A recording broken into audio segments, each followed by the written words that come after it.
Sudarlun, pengurus Porlasi atau Persatuan Olahraga Layar Seluruh Indonesia Aceh menyelenggarakan prakualifikasi Pekan Olahraga Aceh atau Prapora 2021 di pesisir pantai Gampung Jawa, Kota Banda Aceh. Kegiatan ini dilaksanakan guna menyeleksi atlet cabang olahraga tersebut dari seluruh kabupaten atau kota untuk bertanding di Pora 14 di Kabupaten Pidi pada 2022 mendatang. Atlet-atlet olahraga layar se-Aceh itu mulai bertanding sejak tanggal 10 hingga 12 Desember 2021. Sebanyak 5 medali disediakan untuk diperebutkan 12 kabupaten kota di Aceh yang ikut dalam kejuaraan daerah ini. Sebagaimana diketahui bersama, olahraga layar merupakan jenis olahraga yang menggunakan layar dan kekuatan angin untuk menggerakkan papan selancar. Dengan menggunakan kekuatan angin dan membaca ombak, perahu layar dapat berjalan sesuai dengan kecepatan yang diinginkan jika cuaca dalam kondisi baik.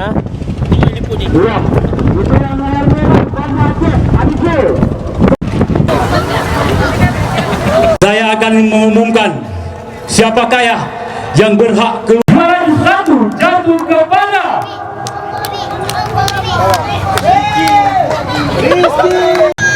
Yang nomor 3. Ya, terima kasih. Mari tepuk tangan. Ya, terima kasih. Ini adalah juara kedua. Menyelesaikan Prapora ketiga cabur Porlasi Aceh yang bertempat di Kampung Jawa, Kota Banda Aceh. Acaranya sukses. Jangan berbangga dulu, jangan puas dulu dengan apa yang didapatkan pada hari ini, karena masih ada jenjang-jenjang berikutnya,